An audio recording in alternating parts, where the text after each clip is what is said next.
salam mesra, salam muhibah, salam KMK hebat, salam katakan pada KMK.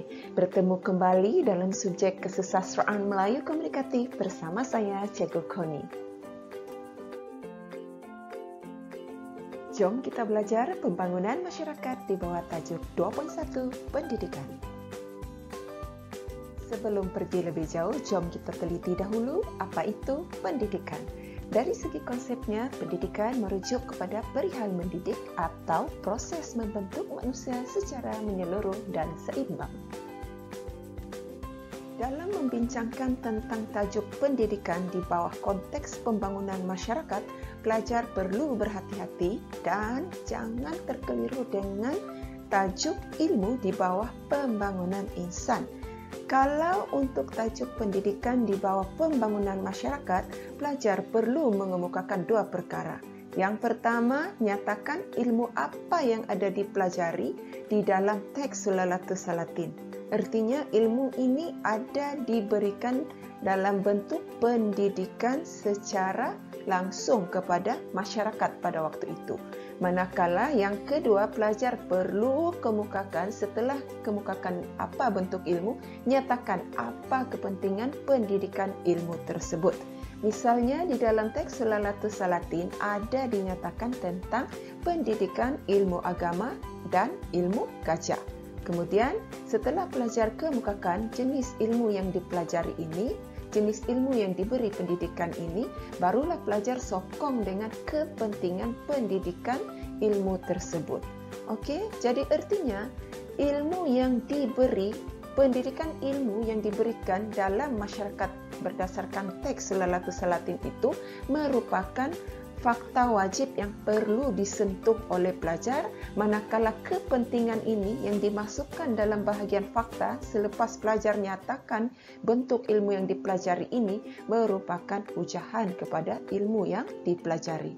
Jadi, pastikan pelajar kemukakan dahulu jenis ilmu, pendidikan ilmu apa dan nyatakan apa kepentingan pendidikan ilmu tersebut dalam konteks pembangunan masyarakat. Contohnya, ayat faktanya ialah pendidikan ilmu agama penting untuk melahirkan masyarakat yang berakhlak mulia. Sekiranya pelajar hanya sebut pendidikan penting untuk melahirkan masyarakat yang berakhlak mulia, ayat fakta tersebut tidak lengkap dan tidak akan beroleh markah. Jadi perlu dan wajib kemukakan jenis pendidikan ilmu apa dan sokong dengan kepentingannya dalam konteks pembangunan masyarakat. Baiklah, di sini cikgu turunkan contoh fakta dan contoh peristiwa untuk pendidikan berdasarkan teks Sulalatus Salatin Sejarah Melayu. Jom kita teliti.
Sekarang kita lihat pula bagaimana pendidikan ilmu agama mampu melahirkan masyarakat yang berakhlak mulia.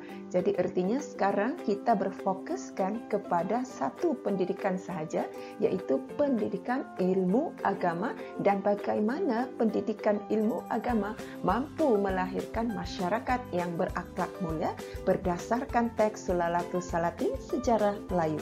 Jom kita lihat. Dalam hal ini, apabila kita mengatakan pendidikan ilmu agama mampu membentuk masyarakat yang berakhlak mulia, penting untuk membentuk masyarakat yang berakhlak mulia. Artinya, pendidikan ilmu agama yang diterima oleh masyarakat itu mampu mengubah sikap masyarakat itu daripada sikap negatif kepada sikap positif. Misalnya, dalam teks Lalatul Salatin Sejarah Melayu, sikap cinta dunia pada masyarakat ini telah berubah menjadi zuhud. Misal kata, Fakir Muhammad, seorang raja di Mutabari, telah sanggup turun dari takhta kerajaan Mutabari dan mengenakan pakaian fakir, lalu menggelar dirinya Fakir Muhammad untuk mengikuti syarif di Mekah, dan Syekh Ismail berdakwah ke Semundra. Jadi di sini kita nampak sikap Fakir Muhammad ataupun Sultan Muhammad yang merupakan seorang raja di Mutabari daripada cinta dunia berubah menjadi zuhud dengan mengikuti syarif di Mekah, dan Syekh Ismail berdakwah ke Semundra sehingga sanggup turun dari takhta kerajaan dan mengenakan pakaian fakir serta menggelar dirinya Fakir Muhammad. Ini yang kita kata cinta dunia ini telah berubah kepada zuhud. Untuk isi seterusnya, jom kita teliti kupasan ini.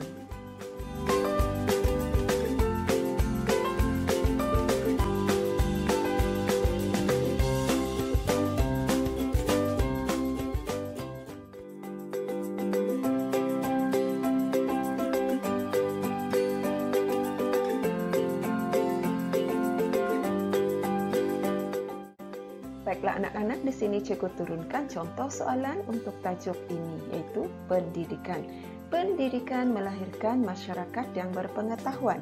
Berdasarkan teks Lalatul Salatin Sejarah Melayu, huraikan pernyataan tersebut dalam konteks pembangunan masyarakat 25 markah.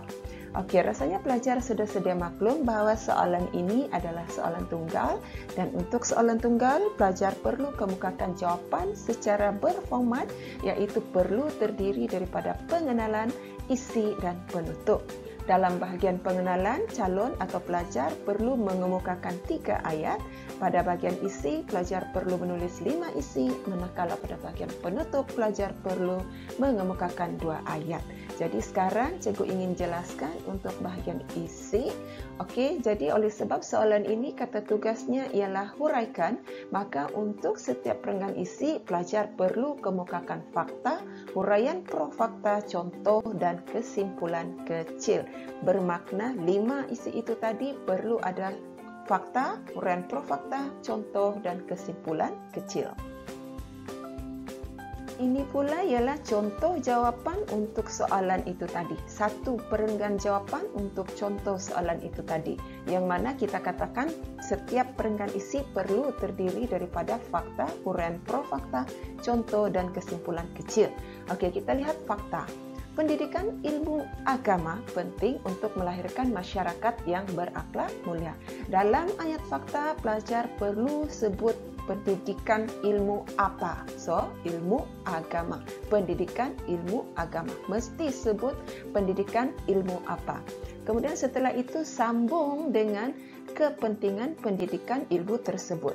Okey, so katakan di sini pendidikan ilmu agama penting untuk melahirkan masyarakat yang berakhlak mulia. So ini adalah huraian ataupun pujahan kepada kepentingan pendidikan ilmu agama. Kemudian setelah kita beri fakta ini, kalau sebelum itu sekiranya pelajar hanya beri pendidikan ilmu agama sebagai fakta, kosong markah. Ataupun pelajar kemukakan pendidikan penting untuk melahirkan masyarakat yang berakhlak mulia, kosong markah. Jadi artinya pelajar mesti ada sebut pendidikan ilmu apa dan apa pentingnya pendidikan ilmu tersebut. Seperti ini, pendidikan ilmu agama penting untuk melahirkan masyarakat yang berakhlak mulia. Barulah pelajar dapat 1 markah pada bahagian fakta. Kemudian pada huraian pro, pelajar perlu nyatakan kepentingan akhlak mulia. Okey, itu akan menjadi huraian pro fakta. Akhlak mulia penting untuk mewujudkan masyarakat yang disenangi ramai. Jangan lupa masukkan ataupun kaitkan dengan pembangunan masyarakat. Kemudian sokong dengan contoh peristiwa berdasarkan teks Lalatul Salatin. Contohnya, Sultan Muhammad berakhlak mulia dengan merendahkan dirinya sebagai sehingga sanggup turun dari takhta mengenakan pakaian fakir dan menggelar dirinya Fakir Muhammad untuk menyertai Syarif di Mekah dan Syekh Ismail berdakwah ke Semundra. Ini contoh akhlak mulia, yaitu merendahkan diri yang ada pada watak Sultan Muhammad, seorang raja di Mutabari. Kemudian setelah kita beri fakta, huraian pro fakta dan contoh, kita tutup isi kita itu dengan kesimpulan kecil. Setiap isi perlu dibuat penegasan idea dengan kesimpulan kecil, yaitu kaitkan semula fakta itu dengan aspek pembangunan, yaitu pembangunan masyarakat. Jelaslah akhlak mulia penting agar melahirkan masyarakat yang sentiasa dirahmati Allah. So ini satu contoh perenggan isi yang boleh dijadikan panduan oleh pelajar untuk membina perenggan-perenggan isi yang seterusnya. Semoga bermanfaat. Dengan ini, setakat ini sahaja dulu pertemuan kita untuk kali ini. Semoga kita akan terus berpeluang untuk bertemu dan belajar bersama-sama di lain ruang, di lain waktu. Sekian, terima kasih. Bye-bye.